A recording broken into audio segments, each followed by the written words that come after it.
ہر چیز کو اس کی ضد سے ہی توڑا جا سکتا ہے۔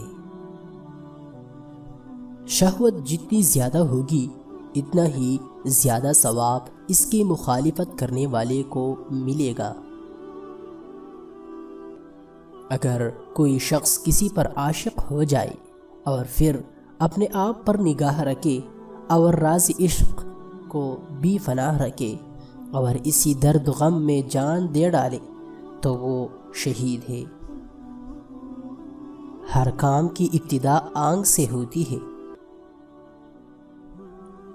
ایثار کا درجہ سخاوت سے بلند تر ہے، کیونکہ سخی وہ ہے جو اس چیز کو دوسرے کے حوالے کر دیتا ہے جس کی اسے خود ضرورت نہیں ہوتی، لیکن صاحب ایثار کی شان یہ ہے کہ اس چیز کو دوسرے کے حوالے کر دیتا ہے جس کی اسے خود حاجت ہوتی ہے۔ جسم دل کی ملکیت ہے اور اس مملکت میں دل کے مختلف لشکر ہے۔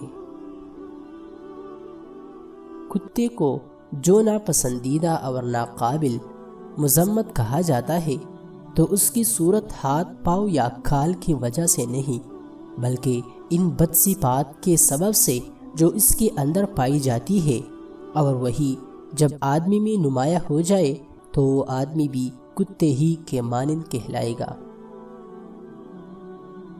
جس شخص کو دنیا کی تجارت اپنے اندر یوں مستغرق کر لے کہ اسے آخرت کی تجارت یاد ہی نہیں، اور یقیناً بڑا بدبخت ہے۔ منافقت بھی بد انجام کی دلیل ہے۔ تیرا پڑوسی غریب ہے، تیرے متعلق حاجت مند ہے، تیرے پاس ضروریت سے زیادہ مال ہے اور تجھ پر زکوٰۃ واجب ہے، اس پر تو ان کو کچھ نہیں دیتا، در حقیقت یہی معنی رکھتا ہے کہ تو ان کے افلاس پر خوش ہے، اور یہی ایمان کی کمزوری ہے۔ جو شخص حرام کھاتا ہے اس کے تمام اعضاء گناہ میں پڑ جاتے ہیں۔ محتاجوں سے مہنگا مال خریدنا احسان میں داخل ہے اور صدقے سے بہتر ہے۔ تکلف کی زیادتی محبت کی کمی کا باعث بن جاتی ہے۔ کھانے میں عیب نہ نکالو، ناپسند ہو تو مت کھاؤ۔ غریب مہمان آ جائے تو قرض لے کر بھی تکلف کر۔ بدعتی، ظالم، فاسق اور متکبر کی دعوت قبول مت کر۔ کلام میں نرمی اختیار کر، کیونکہ الفاظ کی نسبت لہجے کا زیادہ اثر پڑتا ہے۔ کبھی غصے کے وقت طلاق کا لفظ زبان پر نہ لاؤ، اللہ کو یہ امر سخت ناپسند ہے اور عورت کی دل شکنی کا باعث ہے۔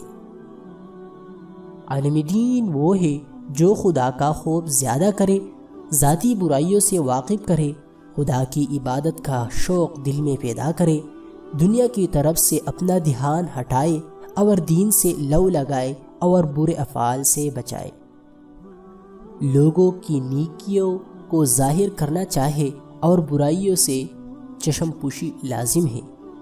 انسان کا سب سے بڑا کارنامہ یہ ہے کہ وہ اپنے دل اور زبان کو قابو میں رکھے۔ تم پردے میں وہ کام نہ کر جو لوگوں کے سامنے نہیں کر سکتا،